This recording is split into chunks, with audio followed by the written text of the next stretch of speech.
Hey everybody, this is David Scott doing another vlog, podcast, whatever you want to call it. um, and I only do them when I feel like I've come across some good stuff, revelations as some would call it, some really good things. So anyway, um, we're in 2025 obviously, and everybody's thinking about how good they got a new year going on here.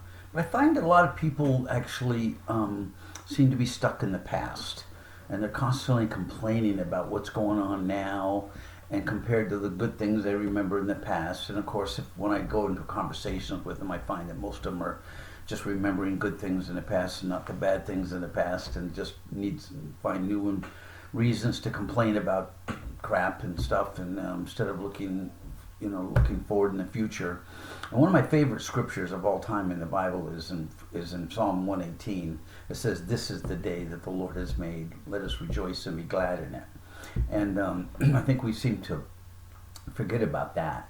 And I just want to share about a real insight that I received that I've never seen before, and that is that the Bible talks about gifts of the Spirit, which is like teaching and wisdom and so forth.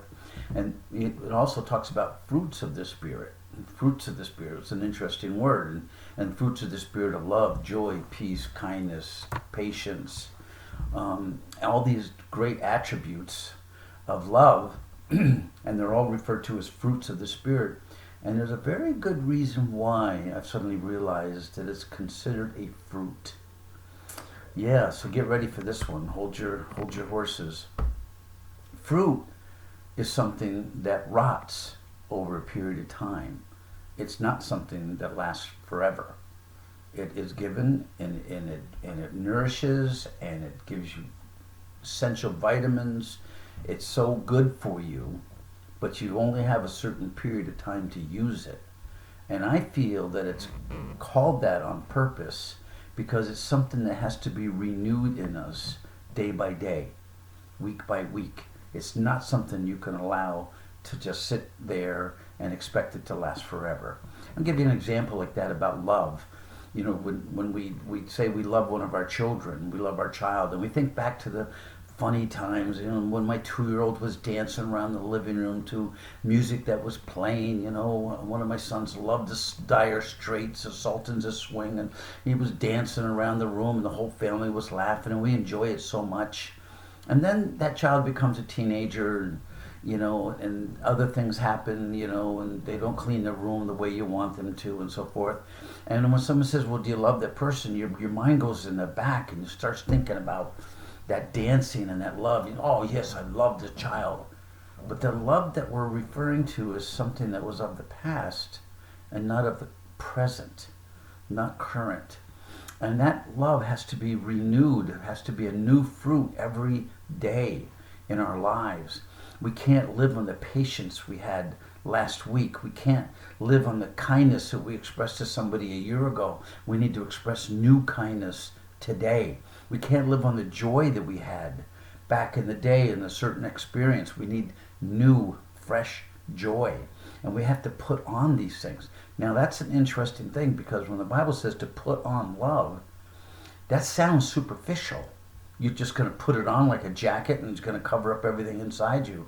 But it's not what it really is referring to. It's really referring to a decision that you make in your mind of what you're going to do, because you have control in your mind over your heart.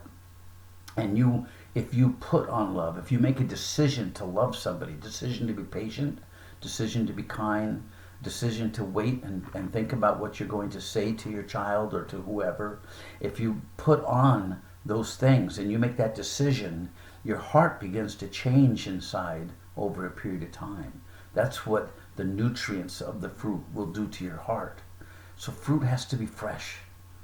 Fruit has to be fresh and put on every day. So stop looking to the past and thinking that I made that decision years ago, it's good enough. It's not good enough anymore. Now you have to have fresh fruit in your life. Fresh love for the people around you and the people that God's put in your life. Fresh kindness, fresh joy, and fresh peace comes each day as we realize that this is the day that the Lord has made. Let us rejoice and be glad in it. So I hope that helps, because it can really change your life. It's changed mine. Thanks a lot. I'll see you guys next time. Bye.